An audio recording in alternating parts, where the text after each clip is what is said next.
Hindi ko akalaing isang simpleng delivery ang magiging dahilan para paglaruan ako ng kamatayan. Isang delikadong biyahe na nagdala sa akin sa lugar na hindi dapat puntahan, isang baryong hindi kilala ng mundo, isang baryong puno ng mga mata na nagmamasid sa dilim. Dear Pinoy Storyline. Ako si Jovert, 32 anyos, isang lalamove rider. Sanay na ako sa matagalang pagmamaneho, sa panganib sa lansangan, sa mga kalyeng mapanganib sa hating gabi. Pero ang gabing ito ay hindi gaya ng dati. Ang lugar na ito, hindi ko dapat pinasok. At ngayong nandito na kayo, hayaan ninyong ibahagi ko ang kwento ng isang delivery rider.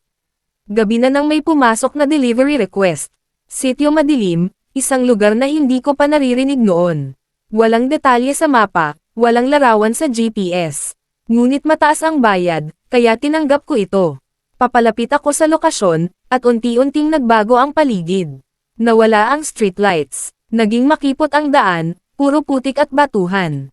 Ang tanging liwanag na meron ako ay mula sa headlight ng motor ko. Ang tahimik ng paligid, sobrang tahimik na parang hindi na ito bahagi ng mundong kilala ko. Sa di kalayuan, nakita ko ang isang matandang babae sa gilid ng kalsada. Payat, naka-hoodie, at hindi gumagalaw.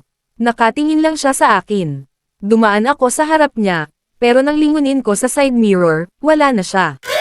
Kinilabutan ako, pero pinili kong magpatuloy.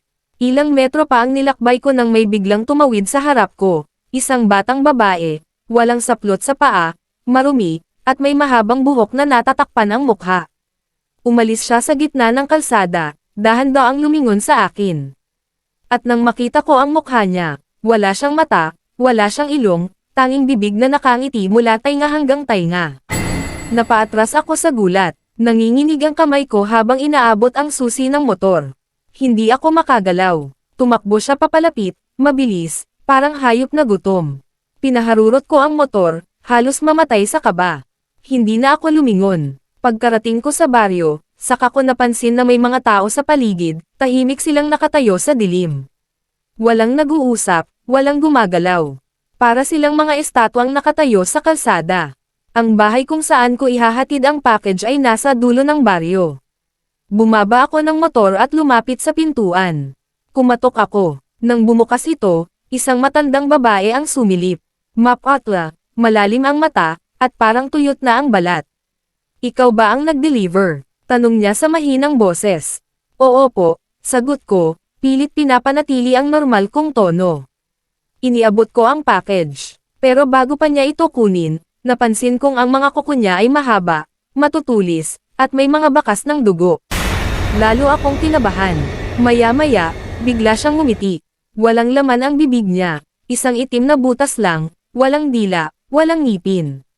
Napaatras ako. Biglang bumukas ang mga ilaw sa baryo, hindi normal na ilaw kundi kulay pula. At sa loob ng ilang segundo, lahat ng taong nakatayo sa paligid ko ay gumalaw. Isa-isa silang lumingon sa akin. Lahat sila ay may pulang mata. Nagsimula silang lumapit, mabagal sa una, pero habang papalapit sila, unti-unti silang bumibilis. Ang ilan ay lumulundag sa mga bubong, ang iba ay gumagapang sa lupa. Pinilit kong i-start ang motor. Ayaw. Paulit-ulit kong pinipihit ang susi, pero parang may pumipigil dito. Naririnig ko na silang humahadjejek, nagsisigawan ng mga hindi maintindihang salita. Alam mo bang hindi ka na makakaalis? Mula sa gilid, lumabas ang batang nakita ko kanina. Ngumiti siya ng malapad, at bamuka ang kanyang bibig, napakadilim, parang walang katapusan ang lalim nito. Napaiyak ako sa takot, napasigaw. Pero sa isang iglap, naramdaman kong may malakas na humila sa akin. Isang matandang lalaki ang lumitaw sa gilid, may hawak na rosaryo. Takbo, habang kaya mo pa, hawak niya. Ang kamay ko, pilit akong hinayla papunta sa motor. Pinilit kong i-start ito, at sa wakas, humandar ito.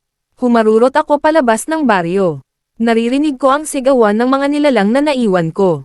Parang galit na galit sila. Ilang minuto pa, nakita ko na ang highway. Pero nang lumingon ako sa side mirror, wala akong nakitang baryo sa likod ko. Pagtatapos, hanggang ngayon, hindi ko alam kung totoo ang nangyari o kung bangungot lang ito. Pero isa lang ang sigurado ako, Hindi ko na muling tatanggapin ang delivery na hindi ko alam kung saan patungo. Sa lahat ng rider, maging maingat kayo. Hindi lahat ng lugar ay dapat pasukin. Hindi lahat ng customer ay tao. Maraming salamat sa panonood at pakikinig sa kwento ko. Kung gusto nyong makarinig pa ng mas maraming nakakatakot na istorya, huwag kalimutang i-like, mag-comment, at mag-follow. Hanggang sa susunod, manatili kayong ligtas sa dilim.